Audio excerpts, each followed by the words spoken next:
and welcome to the Foresight Podcast series. I am with you, Naman Atoliya, a research fellow at Foresight, currently pursuing MA in International Relations and Strategic Studies from University of Mumbai. This podcast is a part of my fellowship where we invite guests and discuss various things with our experts about various countries. Today, we will be discussing about Iran, its political crisis, diplomacy, nuclear ambitions, and regional challenges. And what more can we ask for when we have with us Professor Sujata Ashwarya with us? Dr. Sujata Ashwarya is a professor in the Center for West Asian Studies, Jamia Mia Islamia, New Delhi. She received her MPhil and PhD in West Asian Studies from Jawaharlal Nehru University. She is a recipient of several international fellowships, including Asia Studies Visiting Fellowship at the East West Center, Washington, D.C., Summer Institute Academic Fellowship at Brandeis University, Massachusetts, visiting research fellowship at the Hebrew University of Journalism. The list is very long. I think that uh, this Jerusalem. Jerusalem. This will require all the time. She was also affiliated as a researcher at the Faculty of World Studies, University of Tehran, Iran. Her research interests include the political economy of energy, India's West Asia policy, politics and foreign policy of Iran, Iraq, and Israel. A frequent traveler, she has 50 research papers and over 30 published research articles to her credit, and has also written, edited, and co edited 6 books. Her books include The Arab Spring 10 Years On, Israel's Mediterranean Gas, Contemporary West Asia Perspective on Change and Continuity, and India Iran Relations, Progress, Problems, and Prospects. We extend very, very welcome to you, ma'am. Thank you for being here. Thank you very much, Naman, for that introduction. Yeah. So let's start with the first question, ma'am. So after the reinstatement of the UN sanctions on Iran, the hardliners have been pressing for the restart of the nuclear program. However, missing among those voices is that of the supreme leader Ayatollah Khamenei. He has been silent for a while, and also Iranian media is also questioning his silence. Does that mean that the actual power now rests with the hardliners, with Khamenei just holding a titular position? Is there a systematic change, not in the nature, but in the actors of the regime? Okay. Naman, I would be really cautious about reading Khamenei's relative silence as a loss of power. Yeah. Formally and practically, the key levers of Iranian politics still sit with him and with the institutions tied to his office. The Revolutionary Guards, the Guardian Council, the Judiciary, the Supreme National Security Council, and the like. He has not disappeared. In fact, over the past few months, we have seen him publicly reject any direct talks with the US. Yeah. He has ruled out halting enrichment and has criticized the snapback sanctions as illegitimate. Yeah. What has changed is the configuration around him. The presidency, the parliament, and many key ministries are now dominated by hardline factions who feel vindicated by the collapse of the JCPOA and the reimposition of US sanctions. They argue that Rouhani and Zarif were naive, that engagement only opened the door to pressure and sabotage. And that resistance is the only credible doctrine. So I would describe this less as Khamenei becoming titular, in quotes, and more as a kind of semi-collective hardline leadership. Okay. He sets the red lines, and he, in my opinion, will always do till he's alive. No capitulation, no nuclear bomb openly declared, no direct US talks. But within those boundaries, the Revolutionary Guards, the security establishment, and the hardline media have much more room to drive day-to-day escalation, including on the nuclear file. The nature of the regime has not changed. the balance of voices within the same framework or the same system has tilted further towards the most ideological and securitized sector. Uh, yes. Yeah. So that was very insightful, ma'am. You mentioned about some points. We will come to it later. But my next question to you, amid all these Western pressures, we can see that Russia is actively supporting Iran. Their top functionaries, including Foreign Minister Sergei Lavrov, have Yeah. extended support in areas of defense, technology, INSTC, and nuclear programs. Can you please elaborate about what is the Russian interest in the region? Is it more than just confronting the Western influence or promoting multipolarity? Okay, Russia's role is now anchored in a long term strategic partnership with Iran, formalized in the 20-year treaty signed in Moscow in January 2025. Okay, Yeah. and that agreement spans a number of sectors, namely defense, energy, transport corridor, finance, technology, nuclear cooperation, and it is situated on top of very practical military ties Oh. that we have already see in Ukraine, Hmm. where Iran supplied drones and Russia provided know-how and cover. Yeah. Okay, Yeah. so confrontation with West and the language of multipolarity are real, but Oh. they are also convenient packaging for more concrete interest. Hmm. Russia sees Iran as first a sanction busting partner and market. Yeah. Second, as supplier of weapons and drones at relatively low political cost. Third, as a crucial node for overland route to the Indian Ocean through the international north-south corridor, Yeah. transport corridor. And fourth, a way to maintain a voice in Gulf security and the nuclear file without paying the cost of a direct confrontation. Hmm. For Iran, the circulation is different but complementary. Hmm. Tehran wants advanced military technology, nuclear and aerospace expertise, Hmm. cover at the UN, and a great power partner that is not the US or Hmm. China. Hmm. So the underlying symmetry remains. Iran has more to lose if the partnership cools down. Hmm. But as long as both remain under Western sanctions, Yeah. the logic of authoritarian entente will keep pulling them together. Hmm. Yeah. Yeah. Ma'am, recently Iran has declared August 29 as the Persian Gulf Trio Islands National Day. This has been done to mark its ancient sovereignty over Abu Musa, Greater Tomb, and Lesser Tomb Islands. These islands, which are also close to the Hormuz Strait, have been also claimed by the UAE. So, why is actually UAE looking at those islands? And who actually owns them? Because Iran says historically it belongs to them, UAE has other claims. So, what is the real answer? So Iran has created a Persian Gulf Trio Island National Day to mark its claim of a long-standing sovereignty over Abu Musa, Greater Tunb, and Lesser Tunb Islands. Yeah. Okay, so Iranian media have reported the date as 30th November, which is not accidental. That Oh, is when the Shah of Iran, the forces, seized the islands in 1971 as the British withdrew from the Gulf. okay. So, since then, Iran has maintained effective control on ground. Hmm.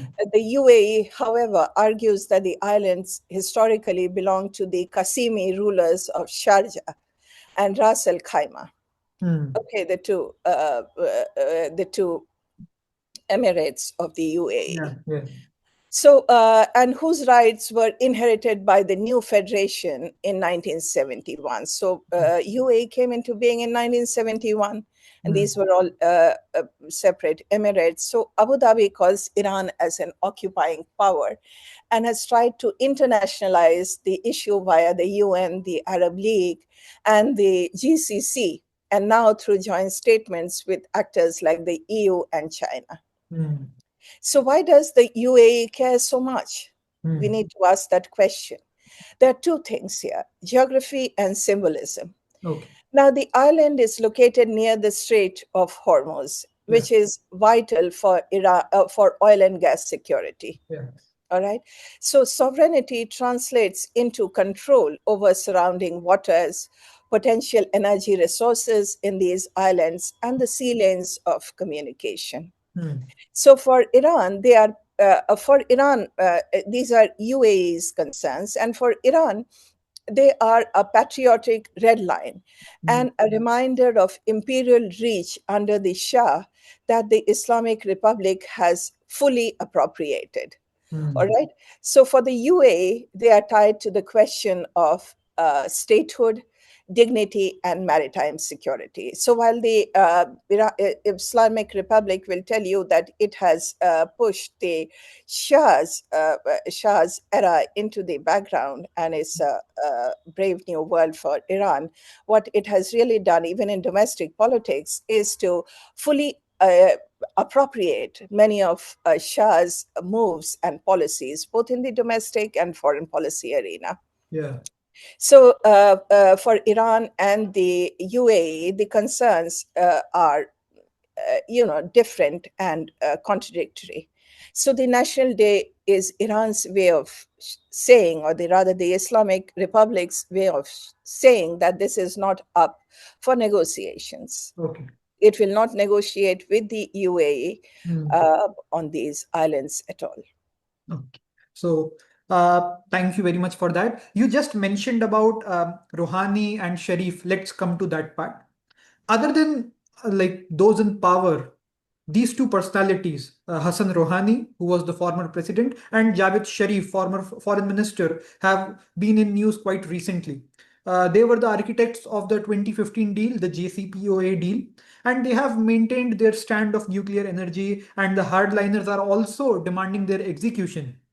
So, what do you think that it reflects about A, the escalation feud between the hardliners and the moderates, and B, Iran striking another deal with the E3 and the US? So, what's your opinion about it? Okay, so the attacks, you have to look at it in the context of domestic politics. Okay, so the attacks on Rouhani and Javed Zarif since the UN snapback sanctions are a window into elite conflict and struggles inside Iran. So hardline outlets like Kayhan and some member of parliaments are now openly labeled the JCPOA as a disaster, a catastrophe, and blame the two leaders, former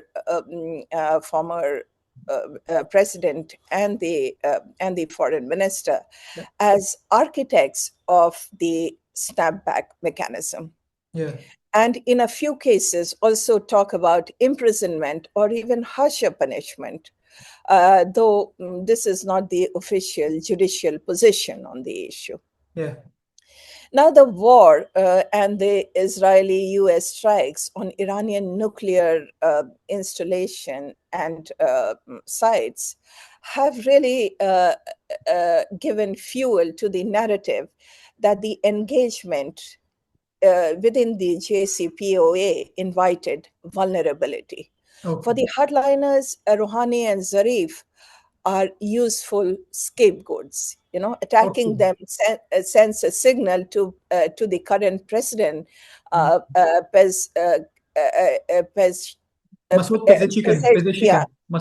Pezeshkian, and any moderate that do not even think of grand bargain with the West. That is their way of saying them and sending a message to them. So you can see the intra-elite conflict within Iran, within Iranian politics. So they're saying, don't drive any hard bargain. No, don't drive not hard bargain, but don't drive any grand bargain with the West. So the feud is less about the past mistakes and more about closing off future policy options under the pressure of war. Yeah. All right. So, so on your question of a prospect of a new deal with Yeah. the Western powers, I would say that another deal with the EU, with the E3 and the US, Mm. in principle, it is possible, yes, Okay. but it will look very different now. Now, Oh. Khamenei has publicly framed the JCPOA as an overly generous and structurally flawed kind of Mm. agreement with the West, Mm.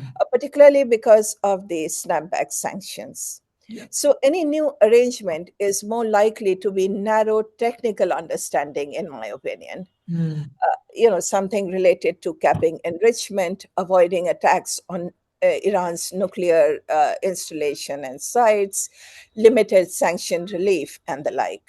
Okay, a full-fledged political opening with Rouhani-style diplomacy, carried into the international arena by Javad Zarif, Mm. is much harder now because the cost of being associated with another JCPOA inside Iran has become extremely high Mm. because of the capture of the political arena by the hardliners at the moment. Okay. Ma'am, let's shift the discussion to the economy. The Iranian economy has been crippled by the recent conflict. Inflation has reached as high as 48%. Dollar has crossed the mark of 10 lakh rials. Water shortages are prompting people for migration. 1 million students have dropped out of schools. Hospitals are closing. Rampant corruption is evident. The largest bank, Ayenda, has collapsed. So, can you please tell us about how and when will this country, the Islamic Republic, recover from these crises? Okay, so Iranian economy was already under a lot of uh, pressure. The recent war Yeah. and the reimposition of UN sanctions Hmm. have pushed it into a deeper crisis. I would put it like that. Okay. The rial has fallen over 1 million per Yeah, dollar. 1 million. Yeah, on the open market, and this has prompted Parliament to approve a redenomination plan Hmm. that removes four zeros from the currency Yeah. inflation, from the currency. So inflation has hovered in the high 30s to 40s for years. There Hmm. might be other estimation from the Iranian news sites, but it has been very high for a long time now. And basic goods are increasingly out of reach for many households in Iran. Okay, so the collapse and the forced absorption of Ayanda Bank, one of the country's largest private lenders, Yeah. is another symptom of structural weaknesses. Hmm. Uh, they give out bad loans. Hmm. They give out loans to politically connected borrowers, and Yeah. and there emerged a blurred line between state and oligarchic capital. So even though the authorities might insist that depositors will be protected, Hmm. the episode has damaged public trust in the banking Yeah. system altogether. Yeah.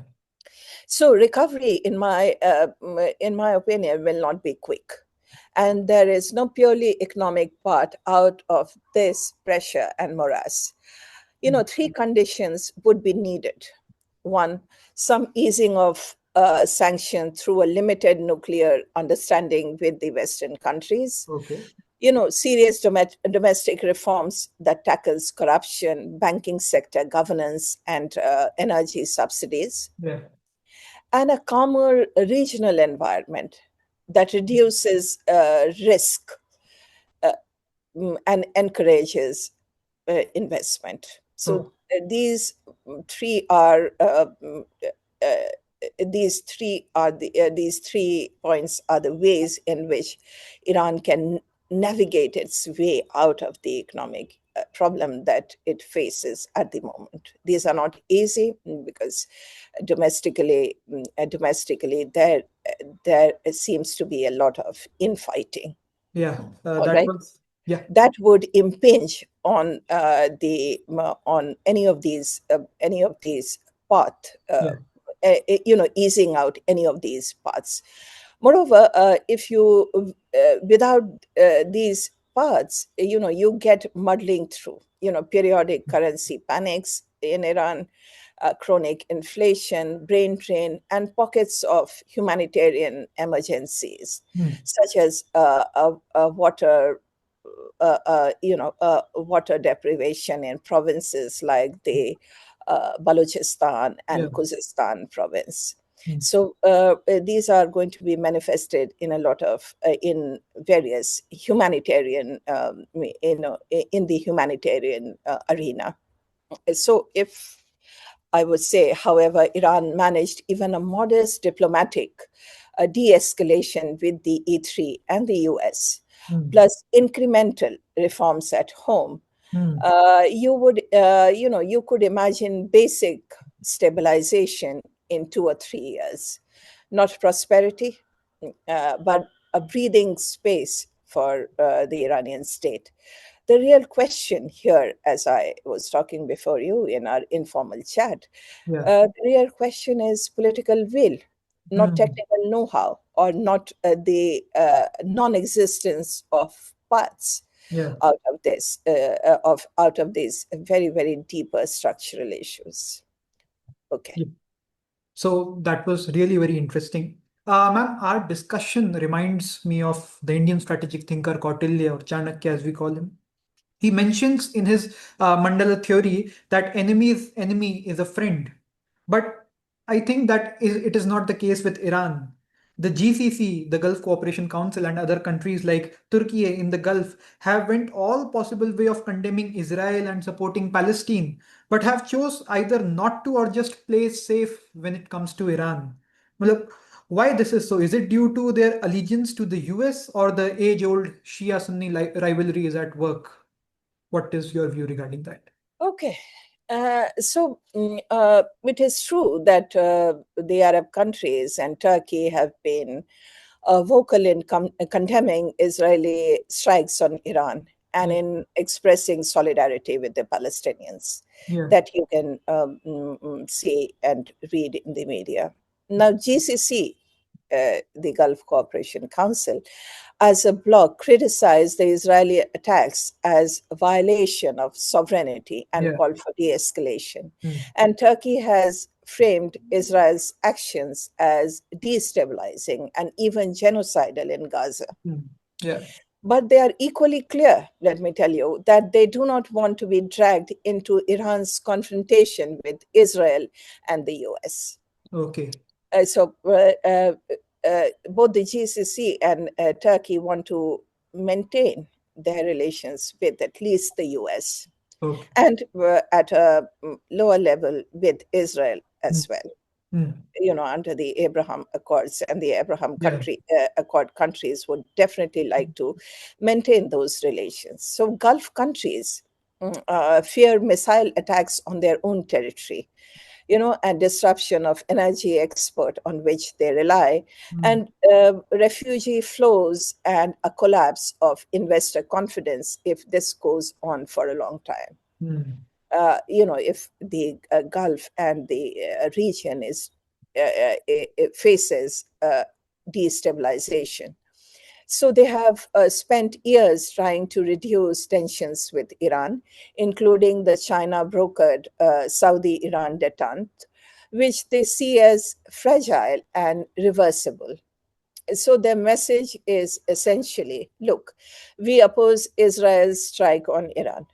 We support Palestinian rights, but we do not sign up to Iran's strategy of confrontation. yeah, So their condemnation of Israel's strike on Iran, and at the same time expressing solidarity with Palestinians, mm, is part of a very layered and granular way in which international politics plays out in the region. Yeah. So there are no black and white cuts here. Hmm. You have a layered understanding of what's needed, uh, understanding of what's needed by each country, and their statements and their actions speak of this very granular understanding of what their national interest and their own behavior towards vis-a-vis Iran. Yeah. So, so yes, dependence on the U.S. security umbrella is important for the Gulf countries Hmm. and Turkey, and sectarian narratives are important. Again, they still exist. Hmm. However, I would say the dominant factor is national interest for Hmm. each of them. And these interests are regime survival in the Gulf, Hmm. economic diversification for them, and a desire to avoid becoming the battlefield for someone else's war. Hmm. So for Turkey, it is very similar.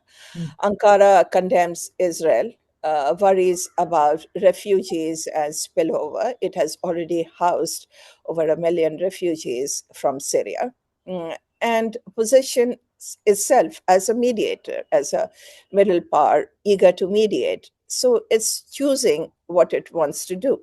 Yeah. But it has no interest in Iranian nuclear breakout or in Hmm. being on the front line of a regional war. Yeah. That is clear from its behavior in the region and in these two vis-a-vis the issue of Israeli strikes on Iran and Israeli strikes on Gaza. So Hmm. they have condemned one, they have condemned both, and they support the Palestinians. And here they are in line with Iranian position. Hmm. Okay, Yeah. so it's a layered, very granular political arena that you see in the region, Yeah. So, and with the behavior of the GCC actors and Turkey. hmm. Uh, you recently, in one of your answers, mentioned about Kehen. So, a report has been recently published in the Kehen, often called as the mouthpiece of Ayatollah Khamenei. The report says that the history is repeating itself, with some representative paralyzing the work of parliament under the code name of Lyakov, a name trenched in the Iranian history. Not much information is available for that. So, can you please shed some light on this whole phenomenon of what actually these things are? Oh, that's a very interesting question. I taught about this in my Israeli politics class in Yeah. this semester, and I'll tell you about it. Oh. So the reference to Lyakov, Mm. is very evocative in Iranian political memory. Okay, Colonel Vladimir Lyakov Yeah. was the Russian commander of the Cossack Brigade, Hmm. who in 1908 shelled or attacked the first elected Majlis of Iran during the constitutional revolution. Hmm. And on the orders of the Shah Hmm. of Iran at that point of time, Muhammad Ali Shah, Hmm. okay, which killed constitutionalists and inaugurated the so called era of minor tyranny. Hmm. So when Kayhan uh, or or any other hardline voice uh, uh, use codename Lyakov to describe certain MPs, they are not making a casual historical analogy. They are effectively accusing these representatives Hmm. of helping to destroy parliament from within, Hmm. Yeah. and particularly the moderates here. Hmm. Doing the work of foreign powers or counter revolutionary forces Hmm.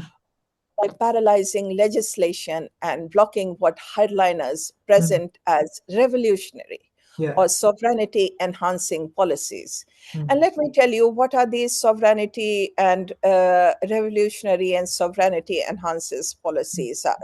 Yeah. They usually mean things like nuclear and missile policies, pushing enrichment, limiting or expelling the IAEA inspectors, expanding the missile and drone program.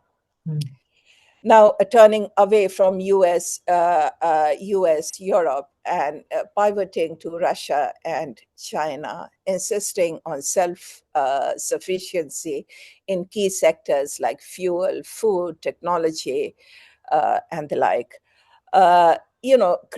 Creating a regional axis with, supporting armed groups in Lebanon, Syria, Yemen, Iraq and Palestine. These are all framed as exporting the revolution, missile and drone strikes on US or Israeli targets. So these are some of the revolutionary or sovereignty enhancing policies that the hardliners want to push in the parliament. All right. They are here. They are here saying that these representatives are helping to destroy the parliament. A recent report on elite anxiety about Russian influence even notes that Lyakov has resurfaced in parliamentary debates as a symbol of external manipulation and internal betrayal. So this phenomena tells you three things.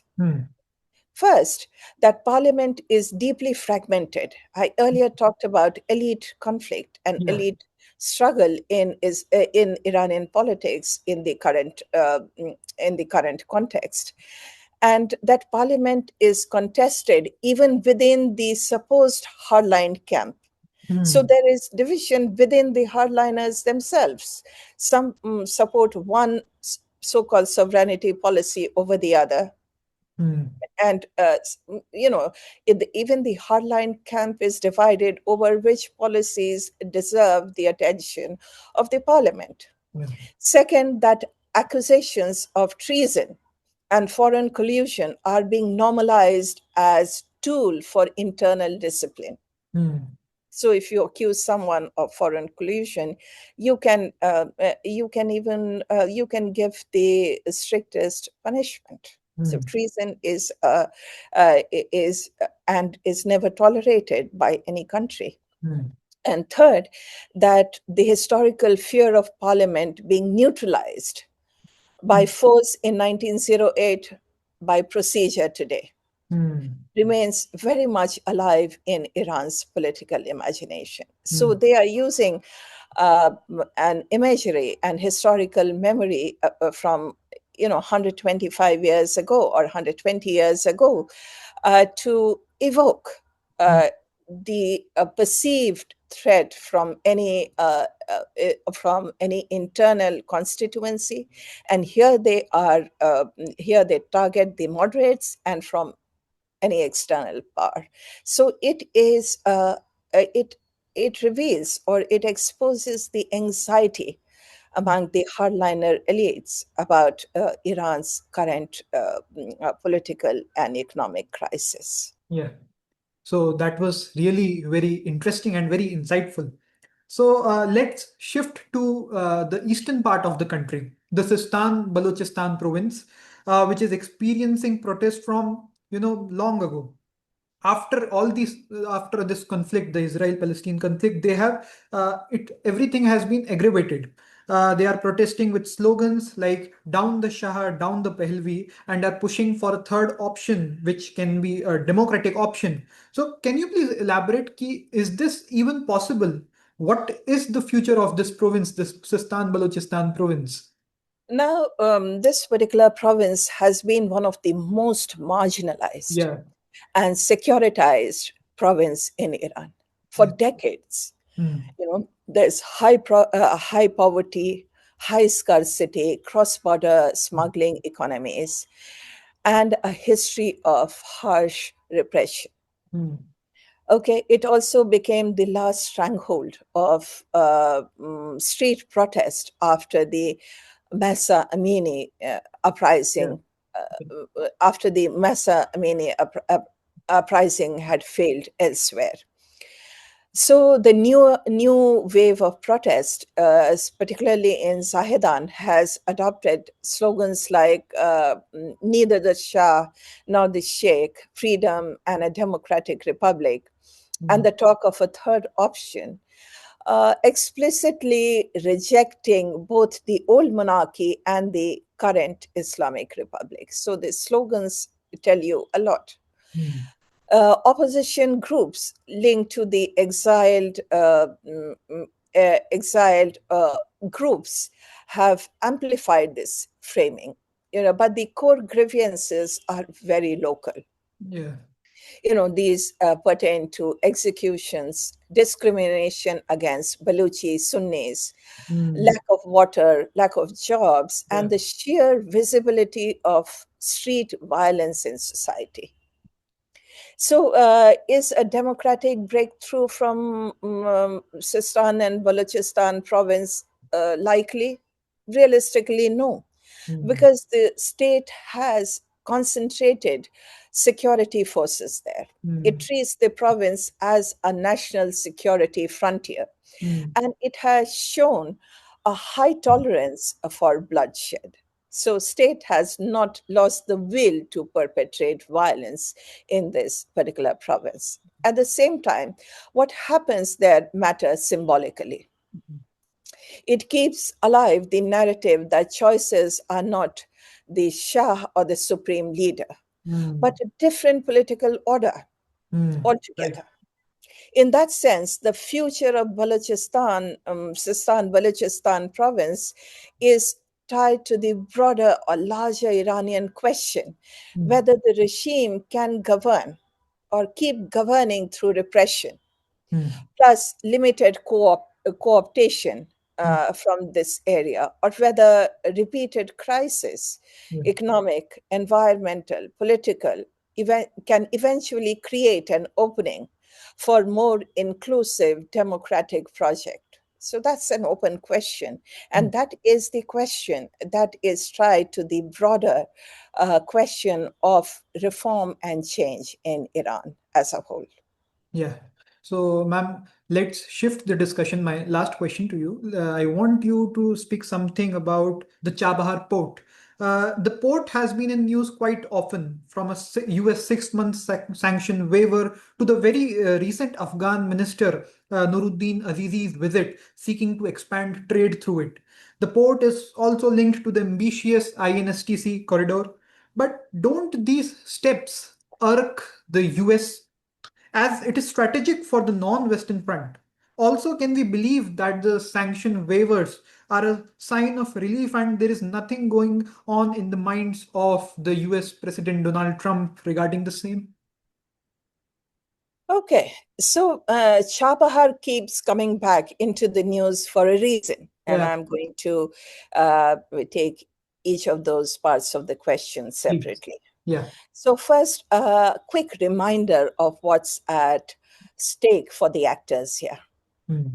So, Chabahar gives India, our country, direct sea land access to Afghanistan and Central Asia, Hmm. bypassing Pakistan. And I have talked about in detail about this particular aspect in my book.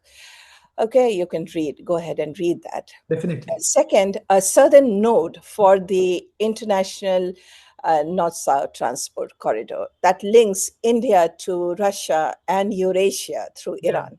Yeah. And third, a modest but symbolically important presence on the Iranian coast, Hmm.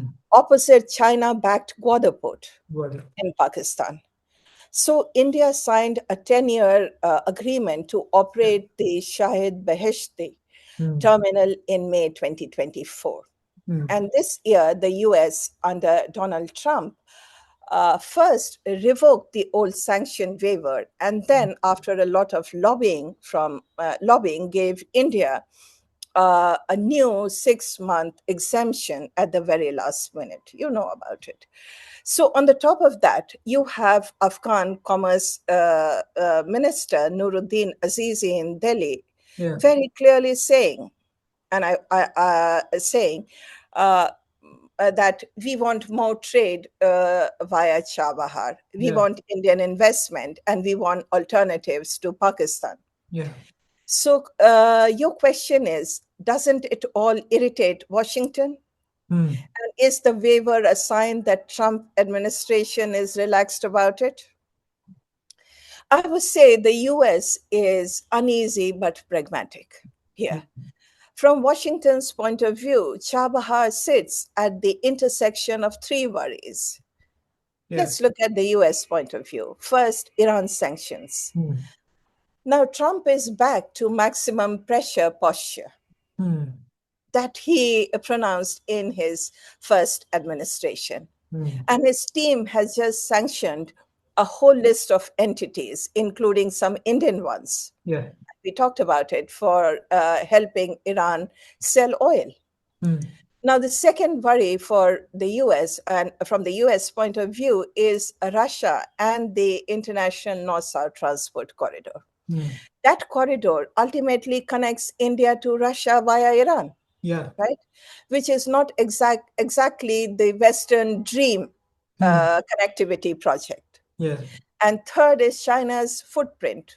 Now, Chabahar is also read as part of the wider non-Western front of connectivity, almost a counter narrative to the US-centric networks and to China's BRI.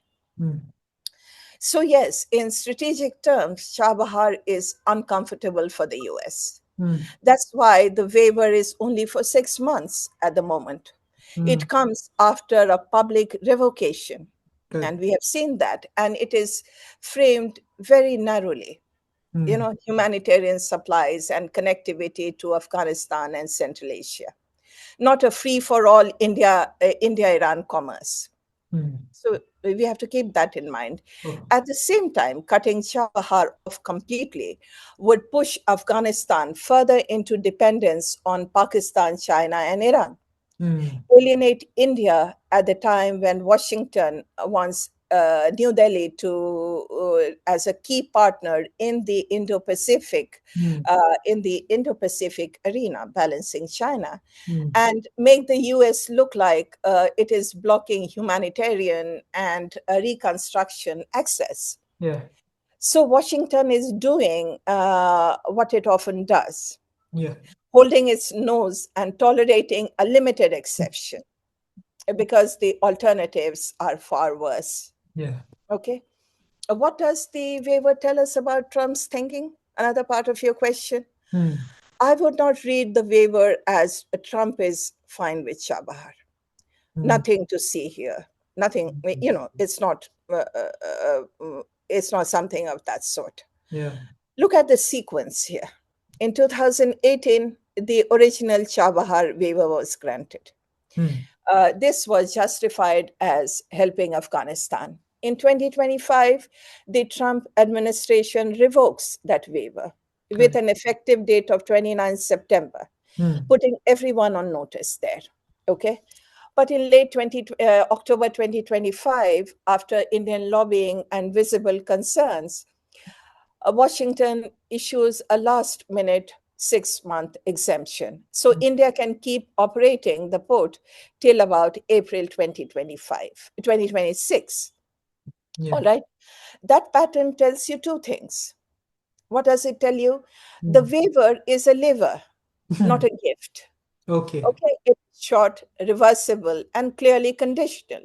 The message is for you here: we'll let you use the Chabahar for now, but we'll reserve the right to turn the tap off if Iran, Russia, or even India crosses the red lines, certain red lines, on investment, on trade, etc. And second, Trump wants to keep both pressure and partners. He gets to say he's tough on Iran, revoking waivers, adding sanctions, talking about maximum pressure, while he is also signaling to India, we value your role in Afghanistan and Central Asia, and we don't cripple that overnight. So on your last line, can we believe that sanction waivers are a sign of relief and nothing is going on in Trump's mind? I would like to put it like this. No, I wouldn't see the waiver as a relaxed grain signal. Yeah. It's more like a yellow light. You Hmm. can go ahead, but slowly, and we control the switch. We Hmm. have the levers, all right, in our hands. Hmm. Trump clearly sees Chabahar as useful for India and Afghanistan, Hmm. but also a pressure point on both India and Iran.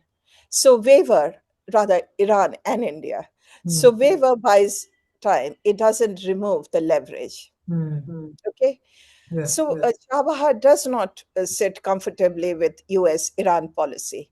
Hmm. But the waiver shows us how Washington is trying to manage that discomfort. Hmm. Not that it has disappeared from the Trump administration, arena or from their collective minds. Yeah. Yeah, So, ma'am, that was very insightful. In this discussion, we talked about Iran, its governance, its politics, its regional policies, the foreign policy, you have the economy, and I think we covered almost every part. It was a holistic discussion, and we are very, very indebted to you, madam, for giving us this time for having this discussion. So, thank you very much, ma'am, for this. Thank you. it was a pleasure talking to you, Naman. Uh, so thank you very much. So to all our audience, stay connected with us. Until next, stay at Foresight. Thank you very much.